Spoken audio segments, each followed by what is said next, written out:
Hi everyone, it's Thursday, August 4th at 2:50 p.m. It's a hot, sultry day here in southeastern Ontario. I was just out doing a little bit of gardening work and I'm sweated up, as you can probably see on my shirt, just after half an hour or so. It wasn't even working hard. But it's just that muggy kind of a day, which I'm sure a lot of viewers here have experienced or are experiencing now too where you live, especially if you're anywhere south of here. Or even north of here, I guess, to a large degree. I just thought I'd take a walk around different parts of our property to get across the feeling of the day that I'm feeling. It's a really nice feeling in a way, a very deep, sultry, humid, summery day.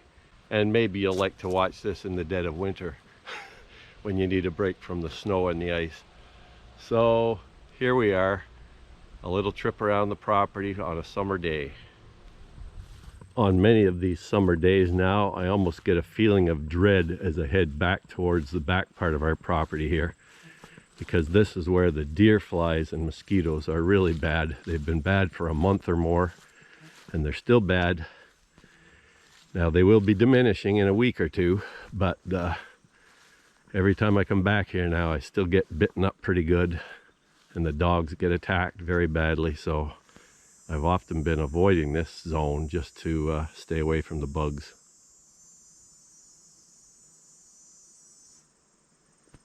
The cicadas are really singing today in the heat. Not sure if you can hear any of them just yet, but I've heard a few there. Here's a little mound of gray-headed coneflowers, which I planted out along the edge of our old sand pit quite a few years ago. They're surviving here, but I really need to move them. I contemplated it this spring and I was planning to do it, and then I just forgot about it. And now it's really too late. I could do it in the fall.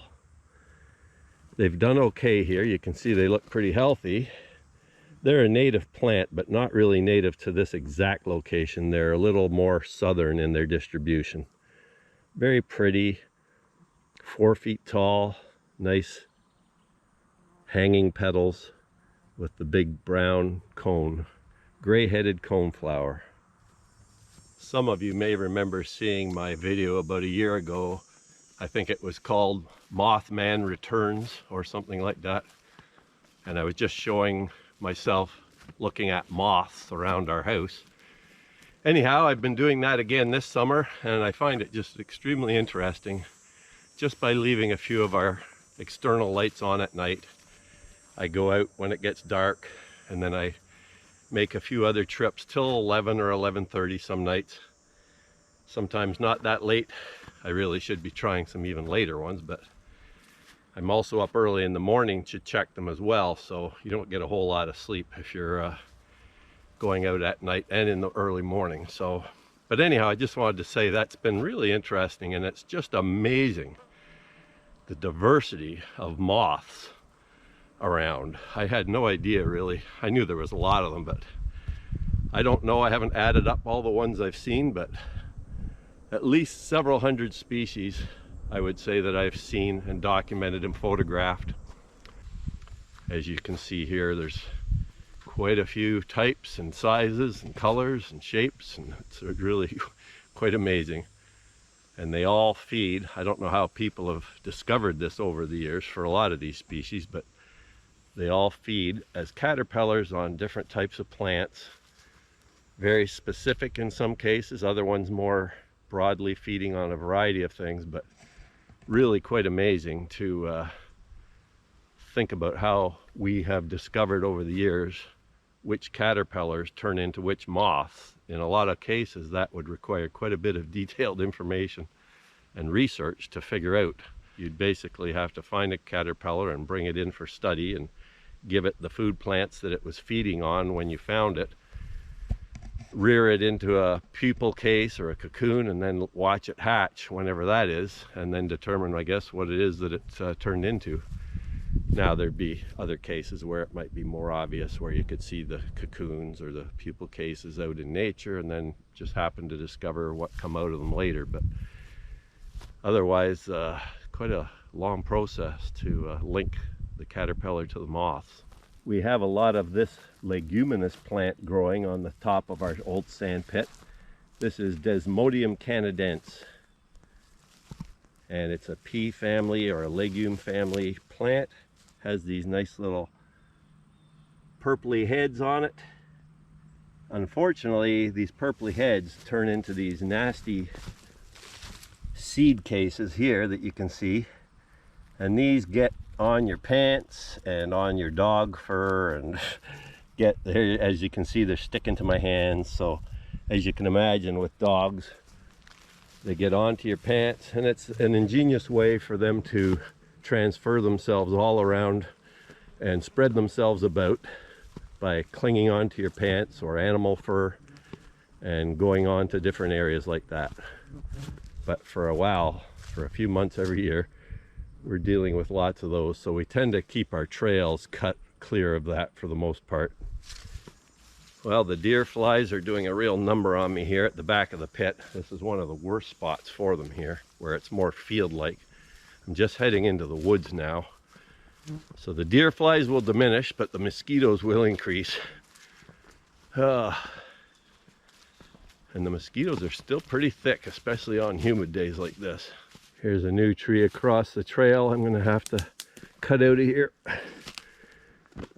Not too huge, but fell over right at the root level. It was already dead and just tipped over in one of the recent windstorms, it looks like. You might be able to see as I walk through this grassy, sedgy section, a bunch of little moths flying up. These are litter moths, and there are various types, including some called rhenias or fanfoots, and other types as well. But let's just see if we can see any here. Oh, there goes one. There's one. There was a whole pack of them flying up here a minute ago. There's some. There goes one. Right there. Sometimes you can get quite a number of them flying out of here. Here, we'll try this section here. Looks maybe. Oh yeah, see, here they come. You can get dozens of them flying out of here. There's some more, a whole bunch. Turkey feather. We have a little group of turkeys living around here. They walk these trails summer and winter, sometimes coming to my feeders. And they seem to be surviving fairly well. So the feeling right now is somewhat cooler with the shade of the trees, but I'm getting eaten alive by mosquitoes. So you take one advantage for another, I guess, or one disadvantage. I probably won't stay in here long because I'm not dressed for the bugs, but I just wanted to grab the camera and try and give people a sense of the heat of the day.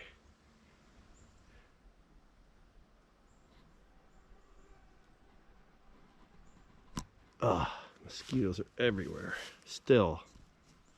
Here's some little Indian pipe coming up, one of the saprophytic plants that grow in the woods. As for which pest bothers me the most, I think mosquitoes are more annoying to me, just because of the sheer number that can get on you very quickly after just wiping them off. Now, deer flies can obviously have that very piercing bite that can be quite painful, but here, at least in this area, I find the mosquitoes more annoying. They're a little more widespread, more dense, especially in the forest where I like to be a lot at this time of year. And you can just wipe them off, and a second later there's another dozen on you. Well, I think I'm going to head out of the woods. Just too many mosquitoes still. I keep hoping I'll get back in here and find out that the mosquitoes have started to diminish.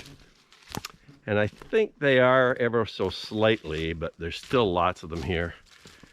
Partly because we've had a fair amount of rain this summer, and there's still woodland pools around where they can breed. Whereas a lot of times in the last few summers, it's been so dry, there's been nothing for them to breed in. But I still prefer having more water around and more rain. I just like that over drought-stricken summers. by a long shot.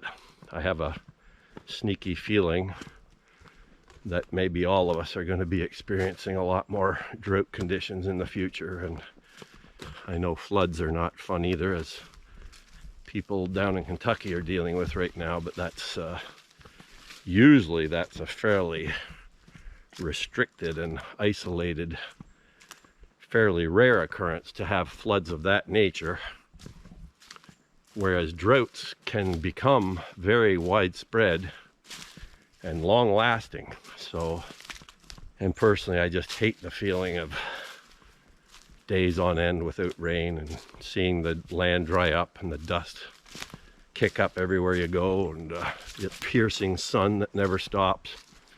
I much prefer occasional days of rain and gray mixed in with a few sunny days every week. Okay, just entering the back of the pit from the woods into our little area of field here. And as you can see, it's in nice flower now with Queen Anne's lace and black-eyed Susans. More of that Desmodium around the edges mixed in.